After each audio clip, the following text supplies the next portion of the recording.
Hi, join me for a bedtime story. This is one of my favorites, Sir Maggie the Mighty.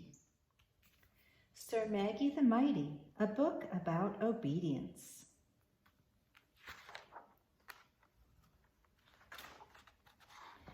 Down at the end of Old Pumpkin Patch Row, at the edge of the pond where the wiggleweeds grow, Maggie McBuggins, her mom and her pup, lived in a squash with a leafy green top.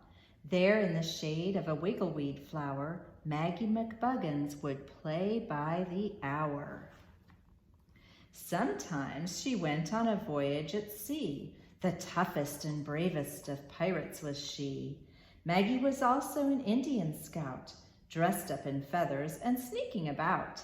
And other times she was Sir Maggie the Mighty, a gallant young knight and a brave one, alrighty. Sir Maggie would always accompany Mom down to the market upon her horse Tom. She'd gone there so often she knew every inch. To a brave knight like Maggie, the trip was a cinch.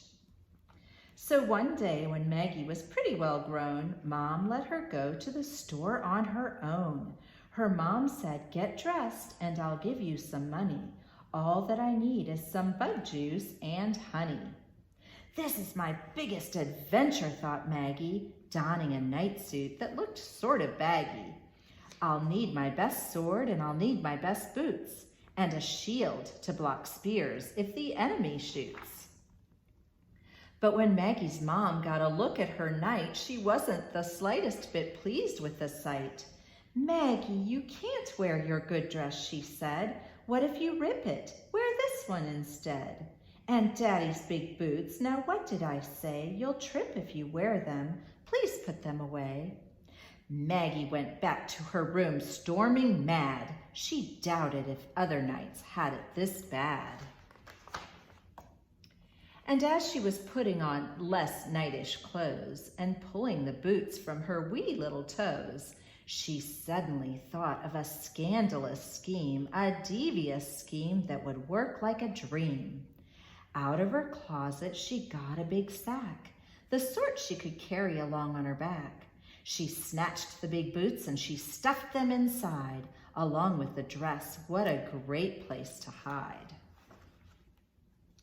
Maggie pretended that nothing was wrong as Mom gave her money and sent her along. "Just bug juice and honey," she heard her mom say. "Go straight to the market. Please don't stop to play." But Maggie no sooner had turned down the road than into the bushes she sprang like a toad. She put on the things that she had hid in her sack, stuck the rest in the bushes and shouted, "Attack!" Sir Maggie the Mighty was off on her way, feeling quite knightish and gallant and gay. A short ways ahead, by the side of the street, a candy store stood, full of good things to eat. Wouldn't a gumball be great, Maggie thought? But when she went in, can you guess what she bought? Taffy and gumdrops and peppermints too, and one giant gumball, a piece that was blue. She gobbled up goodies and strolled down the street till all she had left was the gumball to eat. But as she stepped up to the marketplace door, her stomach felt sicker than ever before. She hurried to pick up the bug juice and honey and went to the grocer to give him the money. "My dearie," he said, "you don't have enough money. A penny won't buy you but one drop of honey. Also, I'd say that you look rather sick. You'd better get home. Now run along quick." Sir Maggie the Mighty staggered toward home, thinking how badly she had done on her own. She crawled through the bushes to pick up her sack when she heard a gruff growl. She turned to look back. And there on the grass, and looking quite mean, was the ugliest drog that she had ever seen. Sir Maggie the Mighty did not stay to fight. She turned with a scream, and her feet took to flight. But her boots were so big that she tripped in the mud, and into the muck Maggie went with a thud. And that dastardly drog took her last piece of piece of candy, the blue piece of gum, which he thought was just dandy. Mrs. McBuggins was terribly shocked when into the house her little girl walked. Maggie had mud from her heels to her hair, in her boots, on her dress. She had mud everywhere. "I'm sorry," cried Maggie the mud-covered night. "The warnings you gave me turned out to be right. I didn't obey you, I wore my good dress, and now I'm a terrible, horrible mess. I stopped to buy candy and spent all the money.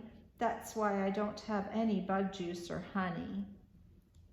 So then Maggie's mom set her into the tub, and as she was giving the mud a good scrub, she said, "Maggie dear, I think that you've seen that I don't make up rules because I want to be mean. I just want to know that you're quite safe and sound, that you're not lost or hurt or in mud on the ground. I love you, and that's why I say what I say, and once you know that, I hope you'll obey." When Maggie was cleaned up and cheery once more, she got some more money and went to the store. She picked up the groceries and headed straight home, proving that she could do fine on her own. The only thing extra she bought on the way was one little gumball, which she gave away. Colossians 3:20 says, "Children, obey your parents in everything, for this pleases the Lord." The end.